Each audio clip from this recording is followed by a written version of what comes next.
अरे इतनी देरी कैसे हो मैं गई? अभी बताती हूँ। आज तो बहुत ड्रामा हो गया बाबा। काम खत्म करके मैं घर वापस आ रही थी, एक बेवकूफ अचानक मेरा पीछा करने लगा। मुझे शक हुआ, मैं मुड़ी तो देखा कि वो ठीक मेरे पीछे खड़ा हुआ था। अच्छा, और फिर? बस 2 मिनट बात करके वो सीधे मुझसे शादी करने की बात करने लगा बाबा। अरे सुनते ही मेरे तो होश उड़ गए। मुझे तो लगा कहीं ये गंवार मंगलसूत्र जेब में रख कर न लाया हो। पर मैं हूँ तो आपका ही खून। पता है मैंने क्या किया? क्या किया बता? मैंने उससे कहा कि भाई साहब, मैं पहले से ही शादीशुदा हूँ और 2 बच्चों की माँ भी हूँ। माँ सुनते ही उसके तो दिल में ठेस पहुँच गई। उसका चेहरा पूरा लाल पीला हो गया। वो लड़का कहीं ये तो नहीं? लगता है शौक हो गई।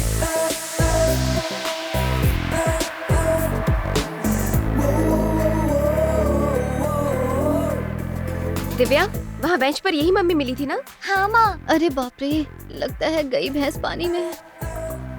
तूने जो कुछ भी कहा सब झूठ कहा, पर मैंने इससे सब कुछ सच कहा है। मैंने तो इसे अपना दामाद मान भी लिया है। इसका नाम है जगन, मेरा दोस्त है और इसका दिल सोने का है। बचपन से गुरुकुल में हम साथ ही पले बढ़े। हमारी अपनी कोई फैमिली नहीं। इसका मैं हूँ और मेरा ये है। अगर आप चाहें तो रिश्ते की बात आगे बढ़ाते हैं। हाँ हाँ बिल्कुल बढ़ाते हैं। एक ही बार मिलके आप फैसला कैसे कर सकते हैं? तुम शायद गलत समझ रही हो। मुझे तो पहली नजर में ही प्यार हो गया था, पर बिना तुम्हारी रजामंदी के शादी के बारे में सोचना भी बहुत बड़ी बेवकूफी होगी। इसलिए मैं तुमसे अकेले में बात करना चाहता था। बाबा, मैं इससे अकेले में बात करना चाहती हूँ। हाँ हाँ बिल्कुल बात करो। मैंने तो इससे घंटा भर बात की। भाई मुझे तो लड़का अच्छा लगा। आज तक जितने भी लड़के तुम्हें देखने आए, तुमने सबको खरी खोटी सुना दिया। पर ये उन जमूरों जैसा नहीं है। जाओ ऊपर जाके बात कर लो। जाओ बेटा।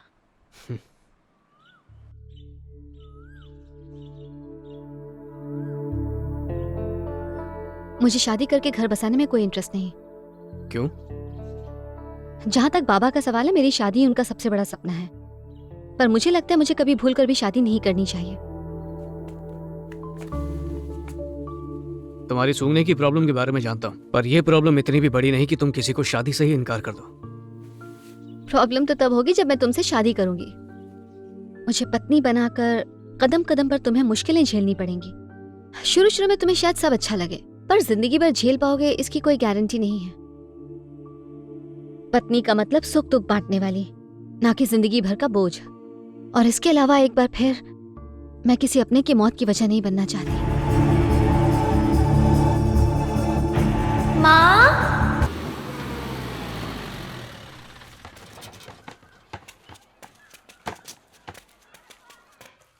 प्लेट ठीक से पकड़ो बेटा। हाँ, अब तुम हाँ। आज लीजिए। यहाँ जितने भी टीचर हैं सब अपने अपने घर का खाना खाते हैं और तुम बच्चों के साथ बैठकर वही खाना खाती हो जो बच्चे खाते हैं। Thank you. बहुत अच्छा लगता है। मौसी अंडा दो। जानती हूँ तुम्हें तो 2 अंडे भी कम पड़ेंगे।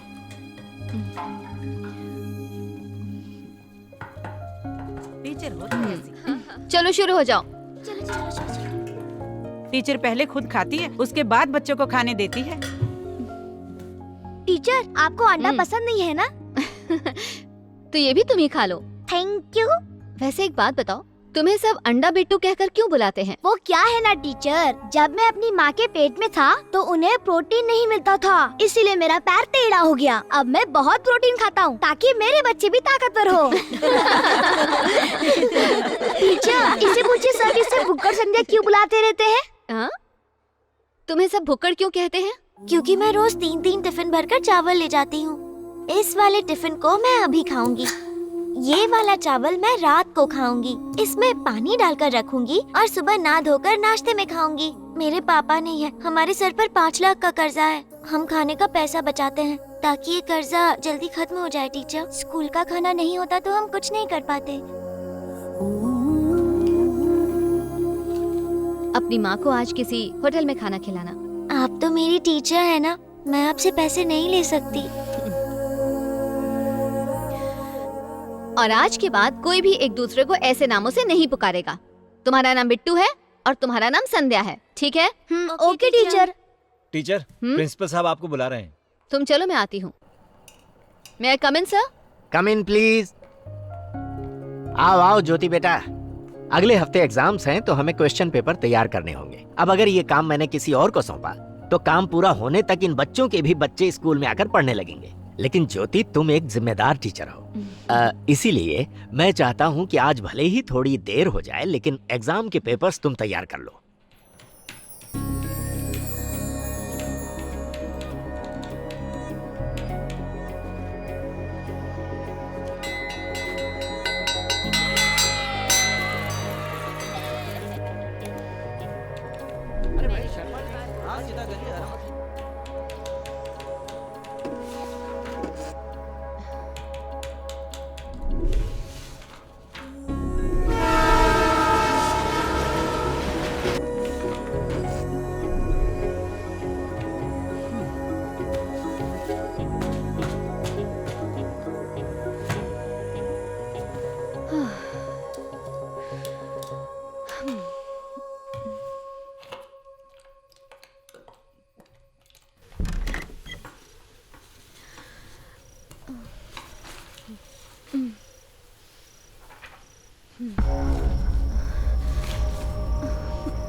लगता है मेरी पैंट फिर से गीली होगी। नौकरी से ज्यादा मुझे अपनी जान प्यारी है। 9-2-11 हो जा बाबा।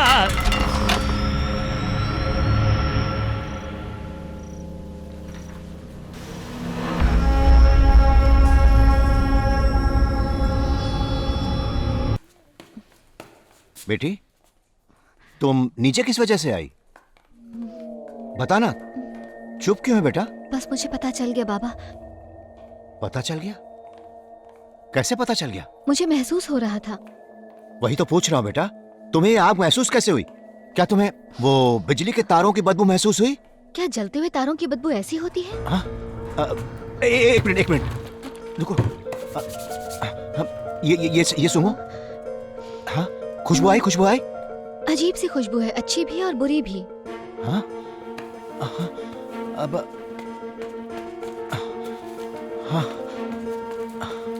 हाँ, इसे सूंघो। खुशबू आ रही है ना? हाँ? इन्हें सूंघकर अच्छा लग रहा है बाबा। हाँ, फिर से। हाँ बेटा, बहुत अच्छी खुशबू है। अरे वाह बेटा, तू सूंघ सकती है। तेरी शक्ति वापस आ गई बेटा। हे भगवान, तू सूंघ सकती है बेटा।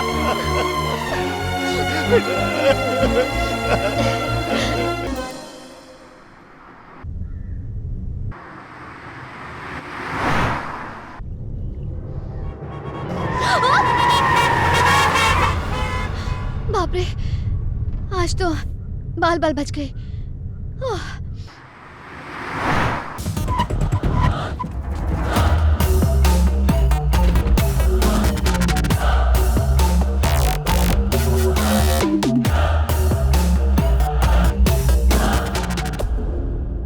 मैं खुद कई बार सब चेक कर चुका हूँ, किसी तरह का कोई सबूत नहीं है।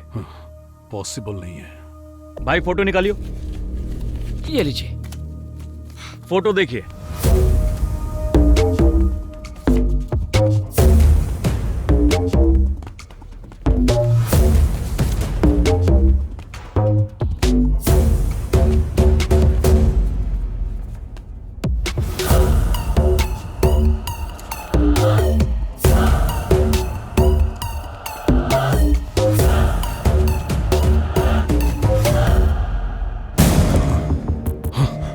ये तो किसी हाथी का पैर लग रहा है। ओए, ये कैसे बच गया तेरे सॉरी से? सर, मैं अभी फोरेंसिक वालों को बुला। अबे जल्दी से बुला।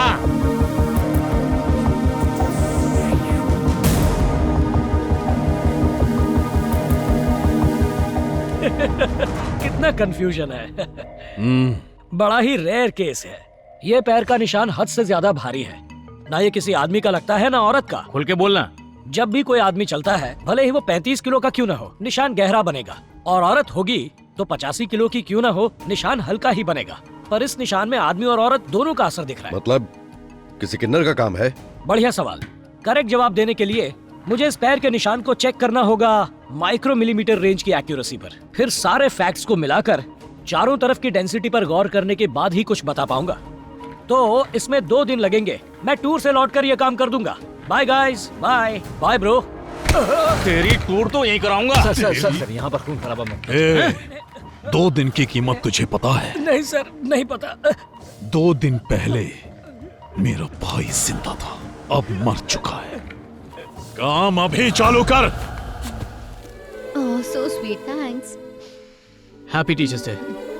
Thank you. कहा था ना मैंने, हमें जरूर मिलवाएगी तकदीर। Coffee without sugar.